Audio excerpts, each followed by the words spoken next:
Relationships today don't work. The million-dollar question? Why not? It's a beautiful, straightforward idea. Begin to look all starry-eyed and share your coexistence. Our distant grandparents did it. Our grandparents followed after accordingly, and for large numbers of us, our folks did it also. Why in the world can't we get it right? I've been separated myself. Yet, I'm just one of the numerous individuals today that have fizzled at marriage. And keeping in mind that a few of us have gone through a separation, others stay in their connections, pitiably, and carry on with totally fake lives. I've spent the better piece of the most recent 3 years attempting to comprehend the dating scene once more. A while ago, when I met my ex in 2004, things were simply so extraordinary. Social media didn't explode yet. I wanted to get some information about her day basically on the grounds that I didn't have a clue. Texting was simply beginning to advance into standard society, so in the event that I needed to address her, I needed to call her. On the off chance that I needed to see her, I needed to head to her home and thump on her door. Everything required activity on my part, or hers. Today, things are opposite, however. Thinking back almost 11 years, I started to consider how various things were for the more older generations. All the more significantly, I can't help thinking about how extraordinary they will be for my youngsters. Our generation isn't prepared to deal with relationships, and here's the reason. 1. Sex turns out to be practically non-existent. I don't think about you, however, I am an incredibly sexual individual. In addition to the fact that I believe it's a significant part of a relationship, I trust it's the most significant. Past being pleasurable, sex connects two people. There's a motivation behind why it's alluded to as having intercourse. I'm puzzled by couples who disregard engaging in sexual relations, particularly more youthful ones. We all want a serious connection with an individual, so how does slicing that off to persuade your marriage will be beneficial for you? All things being equal, we engage in sexual relations once 2 or 3 weeks, or when it's an ideal opportunity to get pregnant. It turns into this task. You presently don't take a gander at your partner's needs to rip their garments off, but instead, all things considered, fear the idea. Isn't this insane to you? 2. Money cripples us. A long time back, it didn't cost up to $200,000 for schooling. It likewise didn't cost $300,000 in addition to a home. Today, you need to get a new line of work to pay for educational loans, a home loan, utilities, everyday costs, and an infant. The issue is, it's amazingly hard to get a new line of work that can turn out revenue that will help you live very comfortably while covering these bills, particularly not in your mid-20s. This strain causes division between us. It stops us from having the option to carry on with life. We're too busy taking care of bills to make the most of our remaining youth. Disregard going to supper, you need to pay the home loan. You'll need to avoid a wedding anniversary gift this year in light of the fact that those undergrad loans are coming due toward the month's end. Getaways? Not happening. We're attempting to live the manner in which our grandparents and parents did in a world that has put more obligation on our plate than any time in recent memory. It's conceivable, yet it places us in a dreadful position. One portion of your everyday routine is having the option to experience things in life. Not having the money to do so removes one or a more significant part of our connection with each other. It keeps us inside, forced to see the daily routine every other person is experiencing. 3. We're more associated with each other than any time in recent memory, however totally detached from each other simultaneously. Let's be honest, the last time you talked to the individual you love, you didn't hear their voice. You could be grinding away, the rec center, perhaps with the children at soccer. You may even be in a similar room.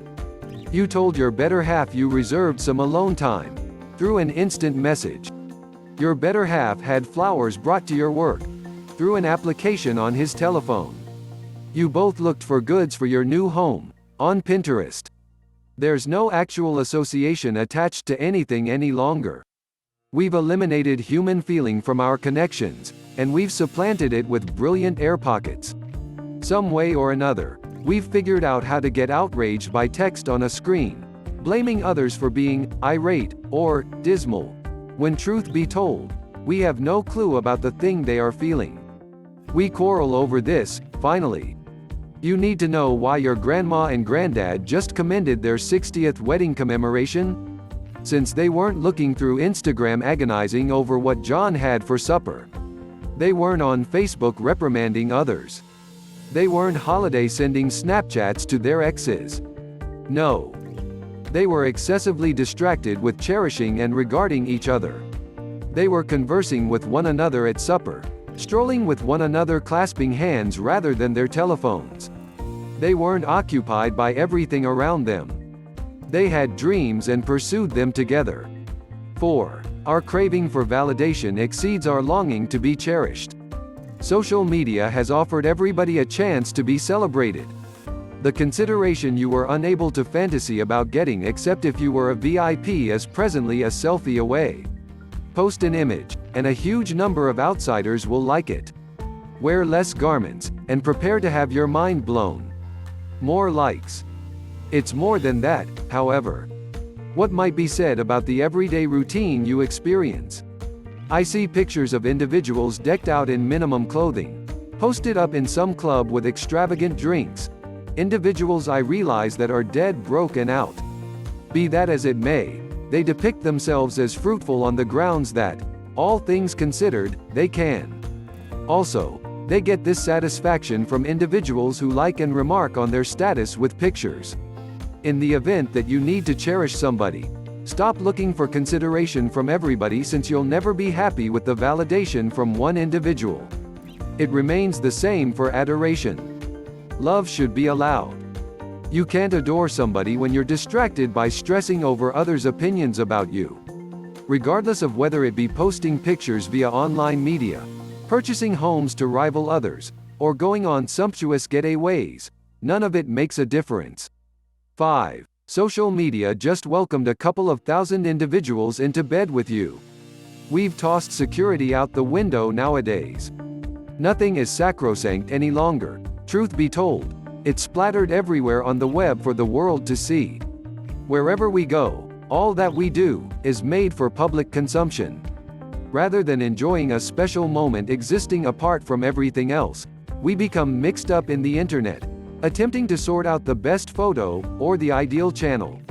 There's literally nothing amiss with sharing snapshots of your life.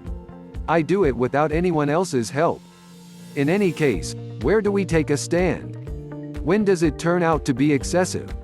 We've welcomed outsiders into our homes and welcomed them on dates with us. We've shown them our closets, drove with them in our vehicles, and even showed them off to our parents. Should pack them a suitcase, as well. Marriage is consecrated. It is the most beautiful ceremony and has gigantic promise for those lucky enough to encounter it. Separated or not, I am a devotee to genuine romance and building a lovely existence with somebody. Indeed, it's been my fantasy since I was youthful. I do fear, notwithstanding, that the world we live in today has placed barriers in the method of arriving and carrying on with a happy existence with somebody. A few things are in our control, and sadly, others are most certainly not. Individuals can agree or disagree. I'm totally okay with that. For me, to find someone to love you must love yourself first. Nothing will ever happen until you understand this. If you know there are things you need to work out mentally, a therapist can most certainly help you get things in order. Having financial trouble, a financial advisor can help get your finances in order. Having a problem losing weight, a gym membership or even a personal trainer could do the trick. Always remember, in order to find love, you must have love within yourself. Thank you for watching. Until next time.